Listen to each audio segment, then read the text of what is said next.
Bine te-am găsit la un nou videoclip, la un tutorial puțin mai neobișnuit, aș putea spune. De data aceasta nu avem un cadru cu consola, doar un simplu display capture.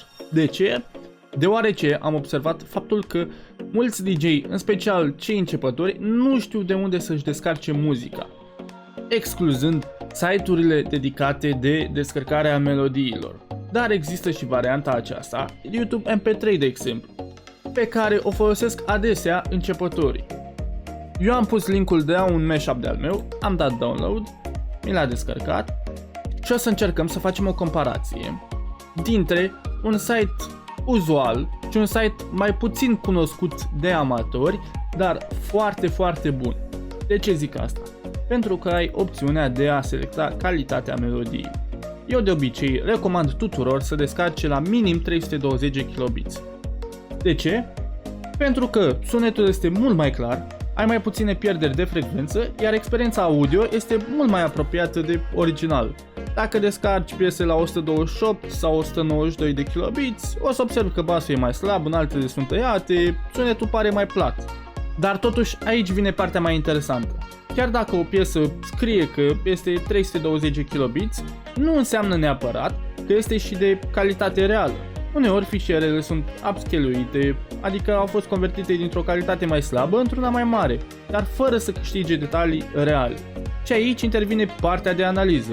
Pentru a verifica calitatea reală a unei piese, poți folosi programul Spec, pe care l-am în bară.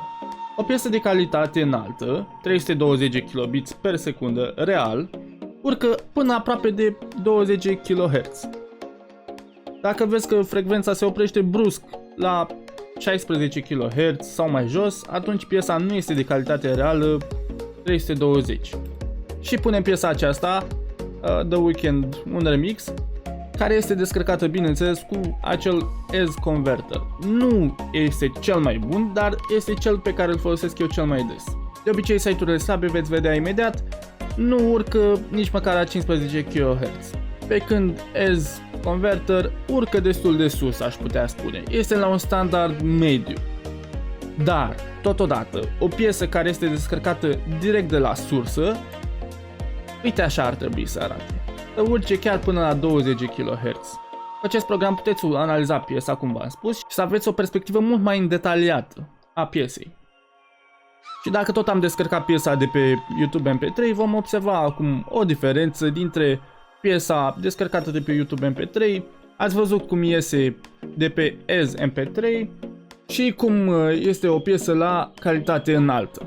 Așadar putem observa că de la 15 kHz, nici nu știu dacă ajunge la 15 din câte vedeți aici la început, se pierde mult din calitatea piesei. De aceea vă recomand acest program să vă ajute în analiza controlului calității, cum s-ar spune.